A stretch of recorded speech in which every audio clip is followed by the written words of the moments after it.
Beliau menawarkan, kalau saya menawarkan KRT di sekitar untuk mendanai, menjadi sponsor agar produk itu jadi berkembang. Alasan Pak RT mungkin tidak punya uang atau tidak punya pengetahuan tentang hal itu. Naik lagi ke tingkat RW atau naik lagi ke RT yang lain, RT yang lain pun ikut beralasan tidak bisa menjadi sponsor produk 4G. Naik lagi ke level RW, RW pun angkat. Naik ke level Kades, kepala desa, lurah, camat, wali kota, bupati, gubernur, sampai beliau menawarkan kepada pucuk pimpinan negeri ini. Beliau tidak mendapatkan respon untuk mengembangkan produk 4G-nya itu sendiri. Padahal itu anak bangsa, seorang muslim, istrinya menutup aurat sempurna, kelihatan tampak Islami. Karena saya punya indikator tertentu. Seorang perempuan muslimah bukan semata-mata taat kepada suami, bukan semata-mata taat salat, saum, zakat, infak, tilawah Al-Quran, tahfizul Quran, bukan semata-mata itu. Tapi indikator seorang perempuan yang muslimah ketika ia tampil di dalam publik, ia betul-betul menjaga kehormatan dirinya, karena seluruh tubuhnya hanya untuk suaminya, kecuali hanya muka dan kedua telapak tangan yang boleh tampak di hadapan publik. Islami sekali keluarga Ustaz Khairil Anwar. Tapi seorang ahli di bidang sains dan teknologi. Hadirin yang Allah muliakan, pada akhirnya produk 4G itu dijual keluar, dan itu dikelilingkan ke negeri-negeri yang beliau kunjungi. Jatuhlah kepada negeri yang bernama negeri adik kuasa, yang sekarang menjadi satu di antara mitra terkuat Zionis Israel. Dan walaupun kita harus punya keyakinan bahwa Zionis Israel beserta sekutu-sekutunya dengan cara Allah akan mampu dihancur lumatkan bagaikan daun-daun yang dimakan ular, seperti halnya tentara Abraha, dengan catatan umat Islam yang harus berani berperang, memerangi mulut kejahatan siapapun pelakunya, apakah penjahat dalam negeri, demikian juga penjahat luar negeri. Tetapi kalaupun umat Islam hanya pandai sholat, rajin saum, tanpa melek bidang politik, sains dan teknologi, dugaan sementara saya, umat Islam boleh jadi hanya bagaikan seperti yang digambarkan oleh Rasulullah SAW. Umatmu di akhir zaman itu banyak sekali jumlahnya, bukan hal yang sedikit, tetapi mereka tidak ada kekuatan, bagaikan mereka puing di lautan. Mengapa? Mereka takut mati dan mereka takut kelaparan. Seolah-olah dengan cara berperang itu langsung akan mati, tapi ternyata orang yang tidak perang pun boleh jadi mati duluan. Boleh jadi orang yang tidak bergelimang dengan dosa dan kesalahan, dengan harta yang haram itu, mereka justru cepat mati dibanding dengan orang yang qanaah. Cukuplah jiwa dan raganya diberi konsumsi dengan konsumsi yang halal dan bergizi. Hadirin yang Allah muliakan, itulah profil manusia yang mampu mengambil iktibar di antaranya dari peristiwa gerhana bulan atau gerhana matahari. Itulah ulul albab. Dan itu tercantum pada surah Ali Imran ayat 190 sampai 192, 191 dan seterusnya yang tadi diingatkan oleh saya dibaca pada penggalan sholat gerhana di awal. Hadirin yang Allah muliakan, kemudian gerhana bulan dan gerhana matahari ini tidak berdampak pada kerusakan alam dan lingkungan. Tidak ada kabar dan berita bahwa gara-gara gerhana bulan, gerhana matahari tiba-tiba jadi longsor. Tidak ada. Tetapi yang menyebabkan longsor itu juga bukan hujan, tetapi satu di antara tabiat karakter manusia yang gemar nyampah. Habis takjil, habis iftar, habis sahur, apalagi habis potrak, seolah-olah tidak terikat dengan ilmu dan ibadah potrak, bukan takjil, bukan bukber. Sakarat nawai hujan runtah karena solokan, karena saluran air, datang hujan, ditarik itu sampah-sampah, maka jadilah orang-orang tersebut mengalami kerusakan dan mafsadat, di antaranya akibat kerusakan yang diakibatkan oleh tangannya sendiri. Sedangkan gerhana matahari dan gerhana bulan tidak mengakibatkan dampak negatif, apalagi sampai berdampak pada negeri dililit dengan utang. Tidak. Atau tiba-tiba para ahli pengadilan tiba-tiba jadi zalim gara-gara gerhana. Bukan. Orang zalim dengan alasan apapun juga tidak bisa dibenarkan kecuali atas nama kebodohan dan seterusnya dan seterusnya. Hadirin yang Allah muliakan, Ini sudah awal Isya. Saya sudah diingatkan.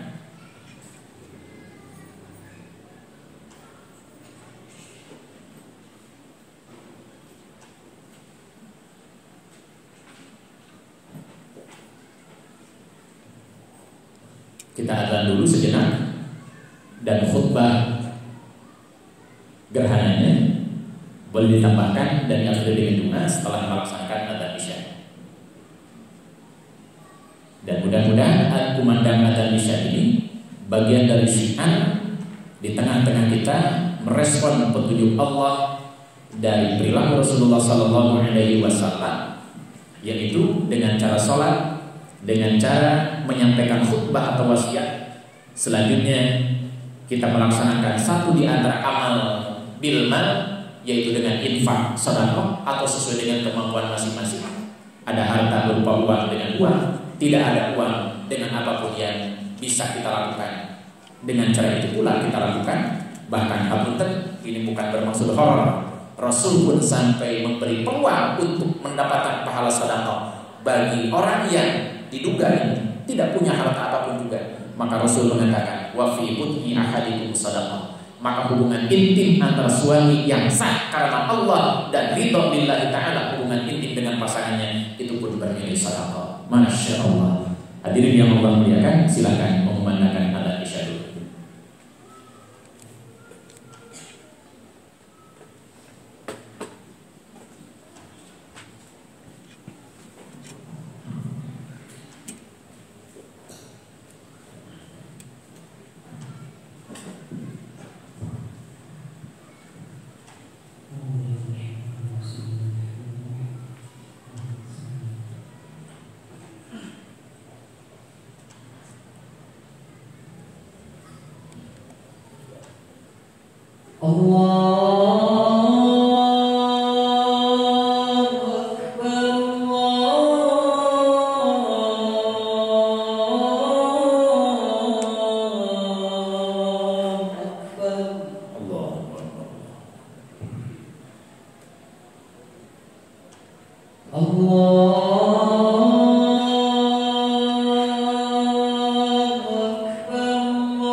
حي على الفلاح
Hadirin yang Allah muliakan, sebelum kita sholat Isya, Rasulullah Shallallahu Alaihi Wasallam mengingatkan kita semuanya, ketika terjadi gerhana, beliau itu memandu diri, keluarga dan sahabatnya untuk menuju masjid.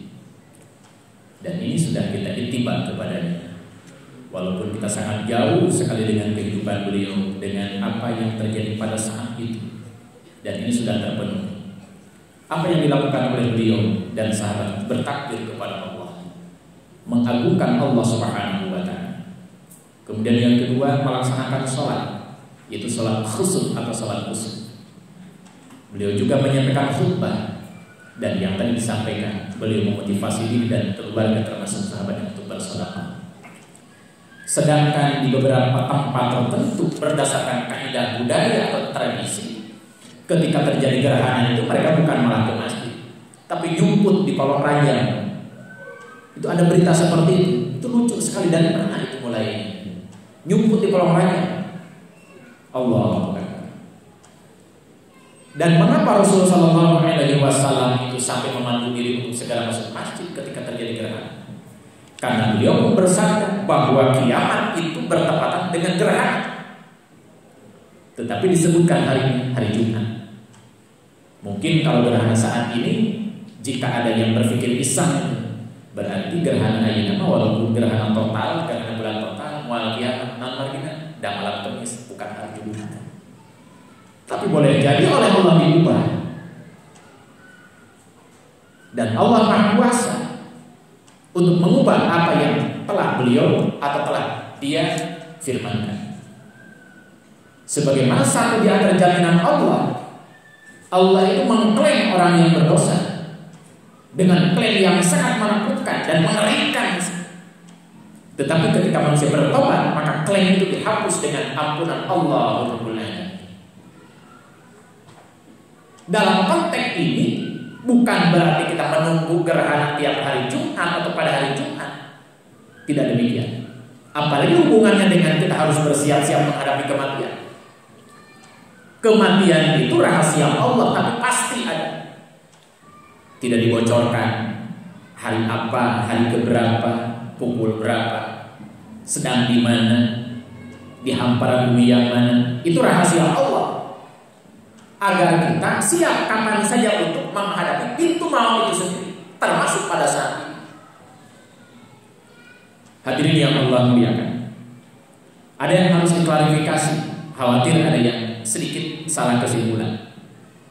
Bukan berarti tidak boleh sholat kita, bukan tidak boleh ngaji Al-Quran, bukan tidak boleh tilawah, tahfidzul Quran, sunnah dan lain sebagainya. Itu semuanya bagian dari hak kita yang harus kita ambil, anugerah Allah, peluang dari Rasul, agar kita bisa beribadah pada peluang-peluang itu. Tetapi jangan sampai kita lupa dan buta terhadap kebutuhan kita terhadap sains dan teknologi, bahkan kepada birokrasi dan politik itu sendiri. Profesor Dr. Baharudin Yusuf Habibie sering-sering mengingatkan kita semuanya dengan satu di antara kalimat yang beliau selalu gunakan. Betapa pentingnya kita menguasai impact dengan dasar impact. Ilmu pengetahuan dan teknologi, kata beliau, tapi dasarnya taat kepada Allah dan Rasul. Harapan dan target beliau jangan sampai hanya gara-gara jadi bengkel, jadi montir, sholat. Mung sekedar jadi bengkel beca, bengkel sepeda kali kata sholat tersawuf. Hanya gara-gara jadi sopir kondektur, bekerja di terminal sampai melupakan hak-hak dirinya dengan Allah Rabbul Alamin. Ini yang tidak boleh. Pak Habibie itu seorang teknokrat, seorang saintis, tetapi beliau bersaing dengan kita semuanya ahli Al-Quran. Bahkan ada satu di antara data sampai kepada saya, ketika beliau menseleksi calon karyawan di PT Dirgantara Indonesia yang dulu PT Nurtanio, beliau tidak bertanya ijazah dan IPK-nya tidak, tapi beliau bertanya tentang apakah calon pegawai atau peserta tes itu suka saum Senin Kamis atau tidak, suka sholat duha atau tidak. Tidak ditanya sholat subuh tarangan, karena sholat subuh tidak perlu dipertanyakan. Tapi instrumen itu sendiri yang diduga si calon pegawai tidak akan mengira pertanyaan dari Pak Habibie itu seperti itu. Betapa apiknya Profesor Dr. I. B.J. Habibie. Dan ketika berbicara politik, beliau satu di antara prinsip berpolitik. Satu kali beliau didustakan dan ditolak, tidak pernah dia mengemis lagi untuk diangkat lagi. Ngemis apa lagi ngomong. Kita punya pengalaman tentang pertanggungjawaban seorang presiden dan ditolak oleh parlemen. Apakah beliau jadi sempoyongan dan jadi setrum? Tidak. Ini bagian dari mentalitas Profesor Dr. I. B.J. Habibie. Satu kali dia didustakan, tidak pernah dia menawarkan dan menempatkan diri untuk menjadi pengemis, hanya untuk menjadi pejabat kembali. Dan hanya pada saat itu didustakan oleh manusia atas nama kepentingan politik. Hadirin yang Allah muliakan, demikian juga Rasulullah SAW tidak pernah dia menukarkan dunia atas nama agama dan menukarkan agama hanya demi kepentingan dunia. Sampai beliau pun mengatakan, seandainya matahari ditempatkan pada satu di antara dua tanganku dan rembulan pada satu dari dua tanganku, maka tetap saya akan melakukan dakwah amar ma'ruf nahi munkar. Azar, bapaknya Ibrahim alaihissalam, mengancam Ibrahim alaihissalam, wahai Ibrahim, jika engkau tidak berhenti mendakwakan keagamamu kepada aku, la arjumannak, akan kurajam engkau. Tetapi Ibrahim tetap saja berdakwah dan minta ampun kepada Allah untuk mengampuni ayahnya yang tidak mau bertauhid kepada Allah Subhanahu wa taala. Demikian juga kita semuanya. Hanya sekadar ngapunten di singsiran Musaffa, di singsiran Kohansi, di singsiran Pusatgas untuk tidak menegakkan agama Allah Rabbul Alamin. Apakah kita juga harus ikut terkencing-kencing hanya ditakut-takuti oleh manusia? Hadirin yang Allah muliakan, mudah-mudahan ini menjadi spirit, menjadi motivasi, menjadi pengingat juga bagi kita semuanya. Sesungguhnya dakwah di akhir zaman itu tidak seberapa tantangannya. Bahkan saya berani mengatakan hampir tidak ada tantangan dakwah di akhir zaman. Sangat beda dengan para nabi dan rasul, para salafus saleh. Saya kutub sampai digantung hanya gara-gara mendeklarasikan ide moral pemikiran yang berbasis Al-Quran, dan lahirlah karya monumental di penjara yang bernama Tafsir fi Dilalil Quran. Kalau kita tantangannya apa? Terutama para pemuda, juga para orang tua, hidup hampir serba cukup fasilitas, dan walaupun ada gerak-gerak tertentu yang dipersekusi oleh kekuatan politik tertentu, maka Al-Quran mengingatkan kita semuanya, udkhulu min abwabin mutafarriqah, masuklah pada pintu kemenangan lewat pintu-pintu yang masih banyak terbuka bagi kita semuanya. Jangan sampai lari terpilih-pilih, lari ke belakang, mundur dari perhelatan dan perjuangan hanya gara-gara pintu depan ditutup bagi kita semuanya. Percayalah ibu dan bapak, para remaja yang Allah muliakan, bahwa Allah tidak mungkin memberikan ujian kepada kita apapun jenisnya jika kita tidak diberi kekuatan untuk menghalau ujian itu sendiri. Hingga tantangan, bahkan musibah pun, bahkan hingga COVID-19 pun, ini semuanya bagian dari ketentuan Allah.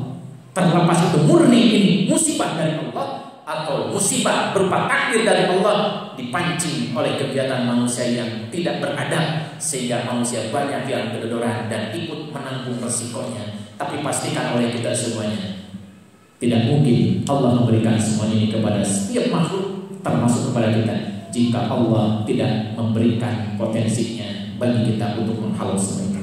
Sekali lagi, saya pun sangat yakin walaupun baru beberapa bulan, baru beberapa tahun hidup di dunia ini, dalam arti pada mimbar-mimbar seperti ini untuk mengomunikasikan pengetahuan yang Allah anugerahkan, apalagi para guru, para orang tua. Saya pastikan semua harus yakin kepada Allah Subhanahu wa Ta'ala. Semua itu ciptaan Allah. Hingga orang yang membunuh manusia pun adalah ciptaan Allah. Saya berpikir, kalaupun mereka tidak dikisos, satu waktu mereka pasti akan mati. Dimanapun matinya, siapapun yang menzalimi umat Islam, satu waktu mereka akan mati juga. Hingga yang mempersekusi Habib Rizik beserta CS-nya dan umatnya, saya sangat-sangat yakin mereka yang melakukan kezaliman kepada beliau, apalagi tidak bukti apa yang diperkarakannya, mereka pasti akan mati. Allahu Akbar. Dan saya tidak fanatik Habib Rizik, tetapi sampel manusia mulia, manusia yang dijadikan rujukan oleh banyak umat, tiba-tiba dipertontonkan. Saya perhatikan ketika sidang menyampaikan pleidoinya dan lain sebagainya, apakah beliau mengkerut keningnya gara-gara takut, tapi justru energi semakin bertambah. Siapa yang memberikan tambahan energi kepada beliau? Bukan semata-mata pengacara, tapi kekuatan Allah Rabbul Alamin yang hingga pada kolbu manusia yang ahli sholat, ahli berdoa, yang meyakinkan bahwa beliau sehat, jag waras. Beberapa kali diswab, beliau tetap negatif, tidak pernah terjangkit COVID-19, tapi justru mereka yang melakukan kejahatan dan kemaksiatan, lah justru mereka yang terjangkit itu sendiri. Wa na'udzubillah. Sekali lagi, mari kita sama-sama doakan juga beliau dan siapapun yang merasa dipersekusi oleh siapapun, atau siapapun yang masih berniat mempersekusi orang, menghalang-halangi tegaknya agama Allah Rabbul Alamin. Saya pun hanya ikut berdoa, Allahumma hdi qaumi fa innahum la ya'lamun. Hakikatnya mereka bodoh terhadap aturan Allah Subhanahu wa Ta'ala. Dikira bakal senang dengan cara membunuh orang, dikira bakal merasa kaya dengan cara menumpuk-numpuk kompensasi dengan cara melakukan kejahatan seperti itu. Pastikan oleh kita semuanya, seberapapun kekayaan mereka dan seberapa kuat pun kekuasaan politik mereka, satu waktu mereka akan terkapar. Tidak mungkin mereka akan menjadi manusia abadi seperti Allah Rabbul Alamin. Kullu nafsin dha'iqatul maut. Hadirin yang Allah muliakan, mohon maaf dan terima kasih kepada semuanya atas kebersamaan mengikuti satu di antara sunnah Rasul Sallallahu Alaihi Wasallam, di antara yang difasilitasi oleh guru kita, sesepuh kita, dan jamaah kita, para sponsor kita, donatur kita di Masjid Al-Latif ini. Semoga semakin lembut keyakinan kita, semakin lembut perasaan kita bahwa Allah Rabbul Alamin, Zat yang maha lembut, mengetahui apapun yang tampak dan yang tidak tampak, dan pada akhirnya kita harus yakin, diminta atau tidak, enggan atau tidak, merasa siap ataupun tidak, kita pasti akan menghadapi sakaratul maut. Semoga sakaratul maut kita dimudahkan oleh Allah Subhanahu wa Ta'ala. Kita berkumpul di tempat ini dalam keadaan Allah ridho kepada kita pun yakin dan ridho kepada Allah. Di akhirat kelak kita dikumpulkan di surga Allah Rabbul Alamin. Amin ya Allah ya mujibas sa'ilin. Alhamdulillah, alhamdulillahi rabbil alamin, hamdan yuwafi ni'amahu wa yukafi mazidah. Ya Rabbana lakal hamdu kama yanbaghi li jalali wajhikal karim wa 'azimi sultanik. Allahumma ighfir lil mu'minina wal mu'minat wal muslimina wal muslimat al ahya'i minhum wal amwat. Rabbana hab lana min azwajina wa dhurriyyatina qurrata a'yun waj'alna lil muttaqina imama. Allahumma la tusallit 'alaina bi dhunubina man la yakhafuka wa la yarhamuna. Allahumma arfis as'arana. Allahumma ahlikil zalimin. Allahumma ahlikil zalimin. Allahumma ahlikil zalimin wa tahhir wajhal ardi minhu faqad 'azumat fitnatuhu wa kabura syarruhu la yaqdiru daf'ahu illa anta fadfa' 'anna ya qahhar ya jabbar ya muntaqim. Allahumma ahlik Zionis Israel wa ikhwanahum ya rabbal alamin. Allahumma ahlik Zionis Israel wa ikhwanahum ya rabbal alamin. Rabbana atina min ladunka rahmatan wa hayyi lana min amrina rashada. Rabbana iftah bainana wa baina qaumina bil haqq wa anta khairul fatihin. Allahumma arinal haqqa haqqa warzuqna ittiba'ah wa arinal batila batila warzuqna ijtinabah. Nas'alullahal azim rabbal arsyil azim ayyashfiyana. Nas'alullahal azim rabbal arsyil azim ayyashfiyana. Allahumma inna nas'aluka ridhaka wal jannah wa na'udzu bika min sakhatika wan nar. Allahumma inna nas'aluka husnal khatimah wa na'udzu bika min su'il khatimah. Rabbana atina fid dunya hasanah wa fil akhirati hasanah wa qina adzaban nar wa adkhilna jannata ma'al abrar.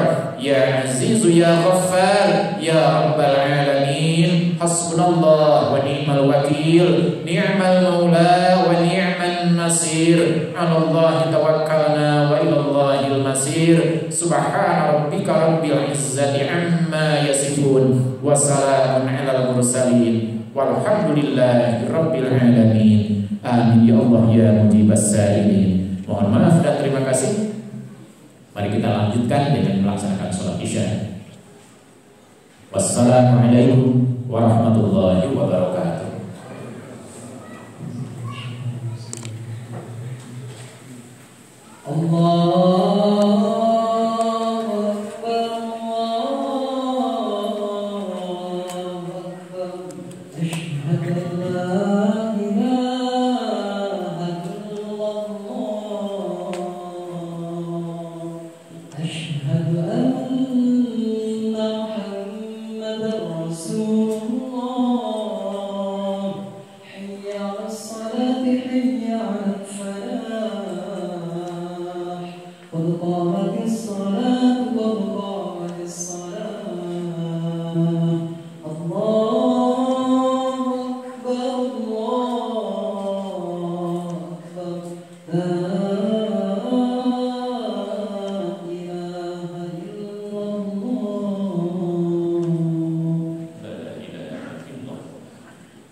Allahu Akbar.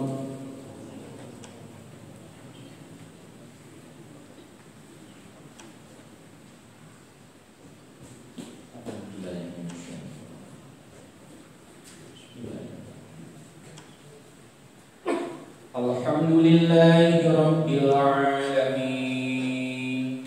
Ar-Rahmanir Rahim. Maliki yaumiddin. Iyyaka na'budu wa iyyaka nasta'in. Ihdinas siratal mustaqim. Siratal ladzina an'amta 'alaihim ghairil maghdubi 'alaihim waladdallin.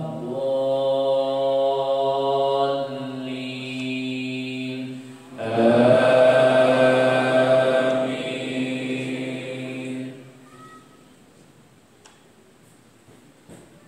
Alam tara kaifa fa'ala rabbuka bi ashabil fil.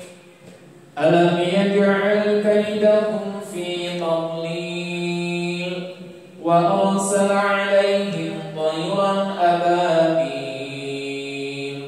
tarmihim bihijaratin min sijilin faj'alahum ka'asfin makul. Allahu Akbar.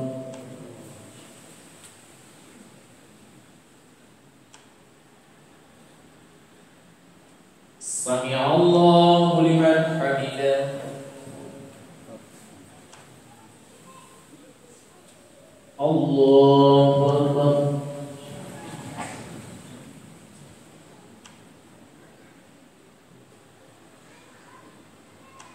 Allahu Akbar.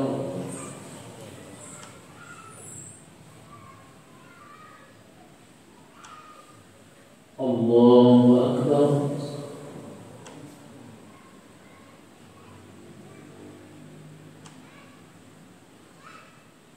Allahu Akbar.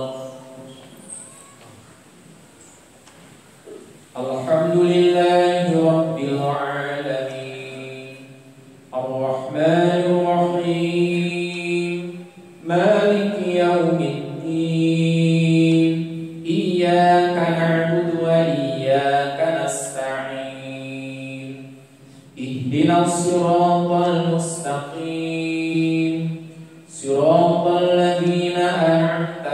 عليهم غير المغضوب عليهم ولا الضالين آمين.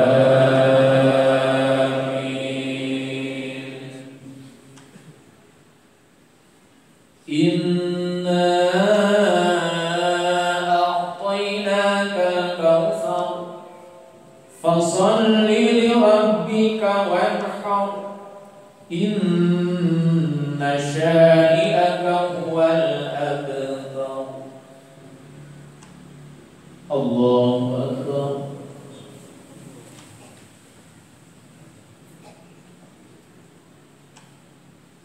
سمع الله لمن حمده.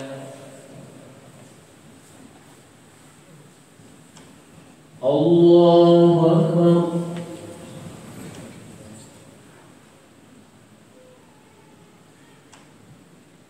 الله أكبر.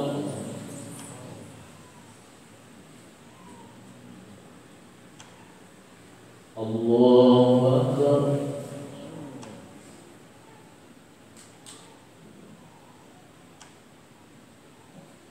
الله أكبر. التحية.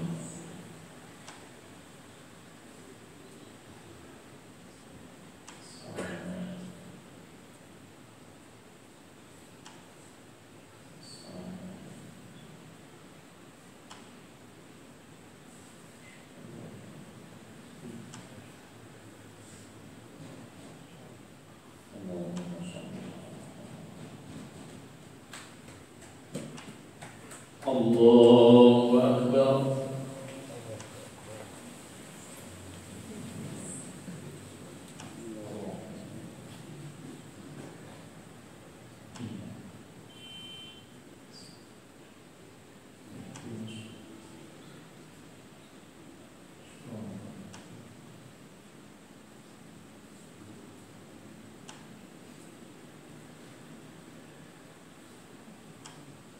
الله أكبر.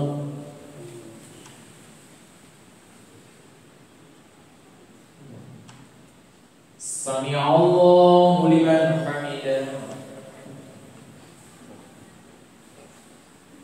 الله أكبر.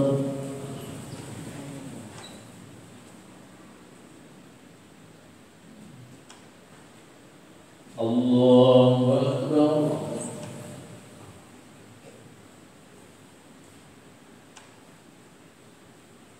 الله أكبر.